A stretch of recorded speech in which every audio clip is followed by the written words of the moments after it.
Hello, ladies and gentlemen. My name is Tanner Tahanchuk, and I would like to thank you all again for joining me and my opponents in the government side which oppose my argument today. Today, I will be continuing on with the argument that the police should not be abolished and why abolishing the police is a foolish and terrible idea. The government wants you all to believe that abolishing the police would create a new start to freshen up things with a new generation of police. That starting fresh with a new era of police will be what's best for our country. This plan is utterly reckless and is obviously not fully thought out. The mess that abolishing the police would create would be tragic and historically foolish, especially when things like crime rates expand to higher numbers. As mentioned before by my colleagues in the opposition, the 5 cities that had cut back on their policing budget found the crime rates in their cities to increase by a lot. Defunding the police means less police on patrol. Less police on patrol means more crime. More crime creates an unsafe environment for everybody. As stated by the opposition, more and more citizens of big cities report that they feel unsafe with the absence of the police due to the response times being increased. That due to smaller budgets that these cities have on their police, it leads to crime and murder rates rising. As said before, the plan that the government wants to enact is a terrible idea that has many negative impacts. With the government's weak excuses for the abolishment of the police plan, some of them are having to do with the excuse of deaths of citizens by police officers, trying to make the argument that all police officers must be bad if one is.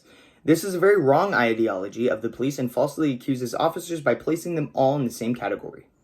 While there is some truth behind officers killing innocent citizens due to them not following orders, that does not mean the mass majority of police officers in the United States of America will.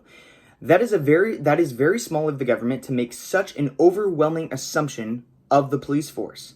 As said before, the mass majority of the police officers in the United States of America make the choice to do right and to keep society stable by doing their job correctly. Whether it is writing someone a ticket because they were speeding or ran a red light, or arrested someone for drunk driving, as well as keeping crime and murder rates to a small number by enforcing the law. Putting police officers in check, adding a body cam, or making a background check is understandable, but completely abolishing the police in order to start from a clean slate is a bad idea as a whole. Taking away police officers is a very risky move, and as said before, would make crime and murder rates rise. By the time the new generation of officers returns to the public would treat them with no respect, which would eventually lead to the same problems that the government wants to abolish the police force again today. The government's plan is small-minded and would come full circle to bite them in the back when it fails. The plan that will be successful is the plan as presented before by the opposition. The plan is as stated, training officers on cross-cultural communication, how to safely act when coming into contact with someone who struggles with special needs or who has a disability, as well as officers being put with licensed professionals who have experience in these specific fields when going on specific calls that have to do with these specific situations which involve each of these aspects. The plan also presents review committees to go over the case of an officer who may have committed misconduct. These committees would include diverse crowds of people who could relate to the problem being presented in the officer's case. As said before by my colleague in the opposition, the final step to this plan, which would be successful, is by installing a national database which would have AI and could keep track of police misconduct, abuse, and would allow the citizens to make a complaint or would allow them to present what they felt happened in the incident. This would be a successful system and would allow the police force to track bias and misunderstood statements.